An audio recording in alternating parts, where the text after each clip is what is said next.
1989, 43 women around the world gave birth. None of these women had been pregnant when the day first began. How much do you want for it? I have adopted 6 children, gifted with abilities far beyond the ordinary. I give you the Umbrella Academy.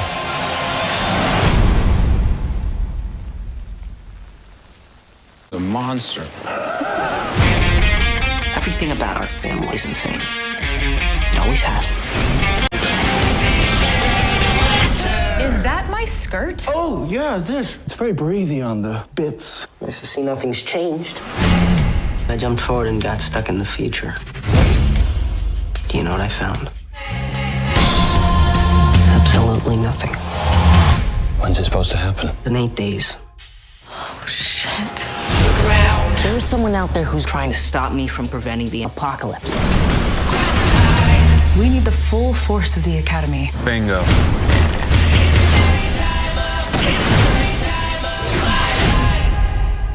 Yay, sisters. Yay, sisters.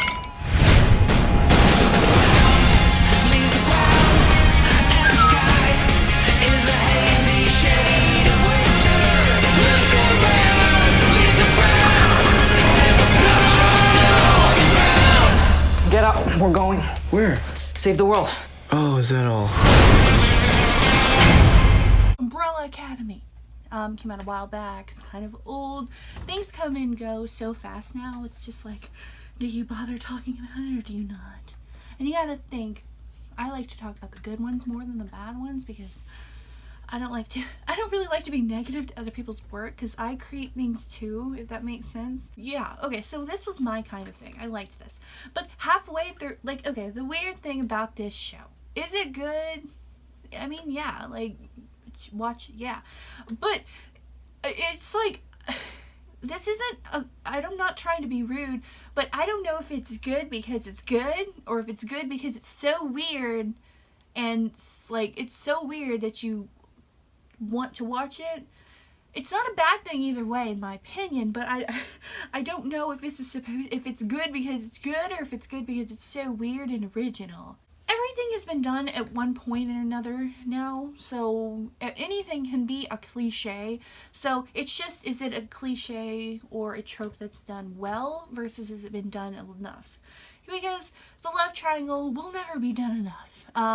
The abusive father figure will never be done enough. You know, like, there's a lot of these things that it's good storytelling, so, you know, such and such. So the story starts off in October 1989, and 43 babies are born from people that weren't pregnant like a few minutes ago. So it's like a really weird event, that's so cool. And this rich guy, I don't remember his name, so we're calling him Rich Guy. Rich guy decided, hey, I'm gonna adopt a bunch of these kids. So he goes around the country and he finds 7 of them. I better admit there are spoilers in this. I forgot to say that. 7 kids he found and he paid for them, and he's like, how much do you want for that baby, you know? And most people probably didn't want the baby because, you know, it just appeared, and they have powers. Vanya is supposed to not have powers because that's how they're writing her. She doesn't have powers. As soon as I seen her though, like, I was like, she's got powers, we just don't know what they are, and she doesn't know what they are, like, or something, or, you know, she has a traumatic event, and she, like, kept them in her memory, or, like, I was like, she's got some powers. So, it turns out, the big bad evil of the show is Vanya. Evil! Technically, if you really look at it, she's like a victim. Now, before I get into the characters themselves, I want to talk about what the main thing about the show I really like. This show is really weird, but that's not, like, enough to like it. What I like about it is because this show realizes it's not a book, okay? This show is not a book, so you don't have to explain everything that we can obviously see, if that makes sense. Okay, because a lot of shows, they still like to explain, exposit, explain it if it has to be explained for the plot. But this is not a book. In books you have to explain everything because there's no picture there. In you know, show, TV show, anime, cartoon, whatever, there's visual aids. That's why there's a visual presence there. Just like you watch movies so you don't have to read the books. Same thing. You don't want to hear a bunch of expository, you just want to get to the good stuff. I like how this show didn't explain much. It barely explains anything. I swear, first episode, a freaking chimp walks in a suit and they don't explain it at all. And their mom is a robot. It's not important to tell you why, so they don't. So you find out way later, like I think episode like 10 or something, about that plot point. Because it wasn't really relevant, you know, until that point. And they don't explain a lot of things. Just gonna like, you know, visually show you what's going on, and that's all you need to know. And I really liked that. It's a very nice change from because usually when there's a complicated story, like this story has superheroes and family drama and a millionaire and a robot mother and a chimpanzee butler guy, also has time travelers, like it's got a lot going on, but they were never very expository. Like you they want you to pay attention because, you know, like they're not going to sit here and baby you. Because if you want to know, pay attention. It's like you got to put it together in your own head. You know, and that's a nice change because it's like, oh, you trust us to be smart enough to understand the storyline. So he adopts them. Vanya is treated like crap by both her siblings and her dad because she doesn't have any powers, or so he says, but he's really just afraid of her powers because she could not control them. Vanya is cool. I like her. Her powers are cool. They're kind of basically like sound waves in a way, kind of like a telekinetic power with sound waves, I guess you could explain. I really don't know exactly how they work. It's pretty obvious how they work, but I don't know how to explain it.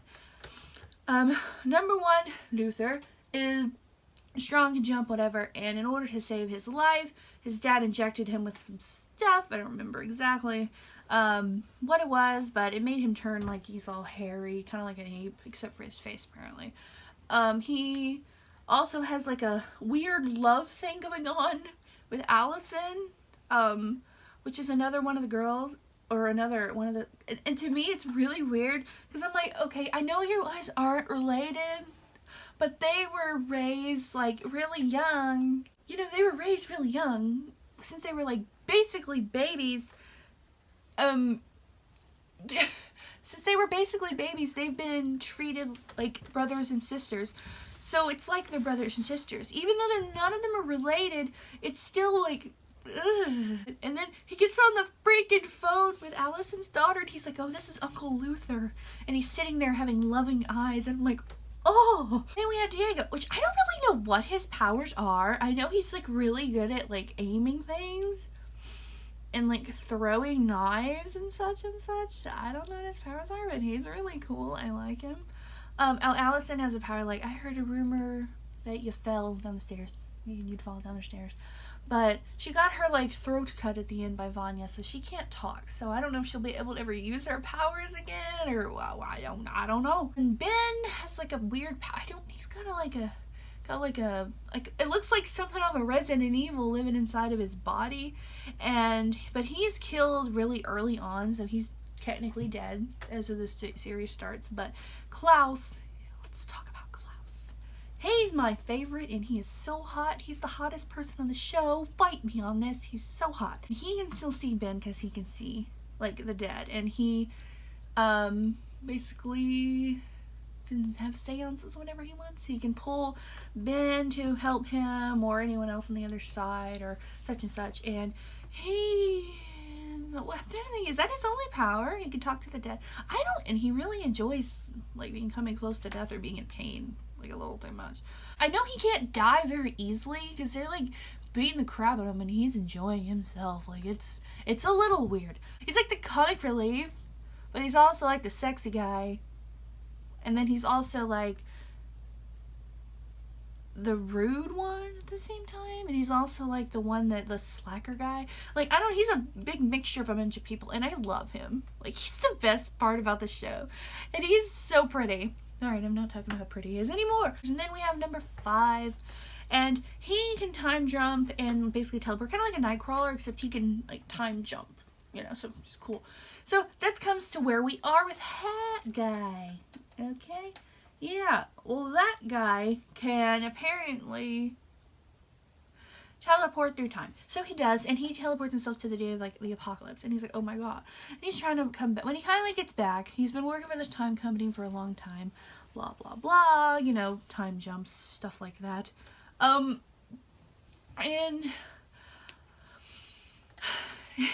he comes back, he's like, oh, it's gonna start in 8 days, I have to figure out what it is. And the whole time it's his sister, Vanya. Okay.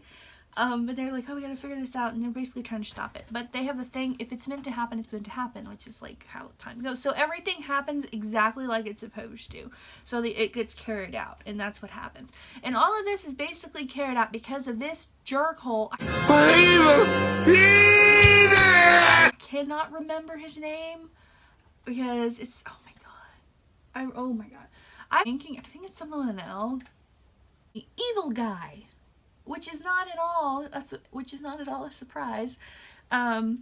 He killed his own father, and he faked his name and all this such and such because I think he's mad because he couldn't join the Umbrella Academy, I'm assuming.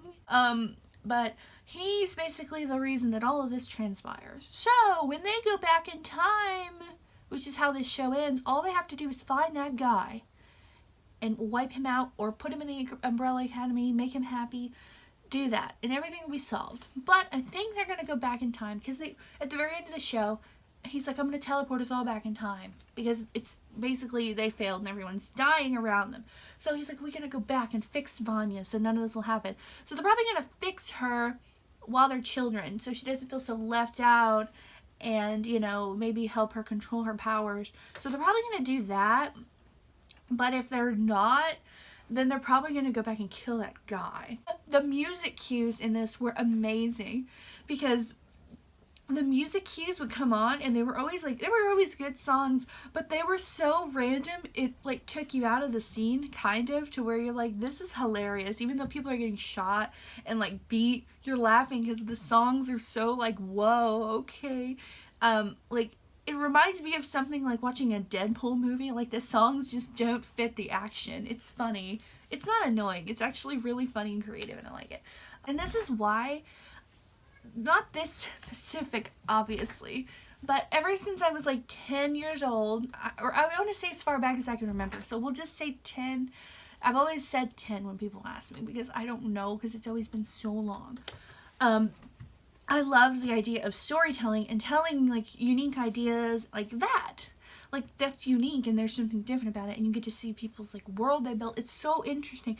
And that's kind of what like made me like the idea of storytelling and making me want to be a writer and stuff like that because like it's just interesting because you can like visualize what like that person's mind is. It's really cool.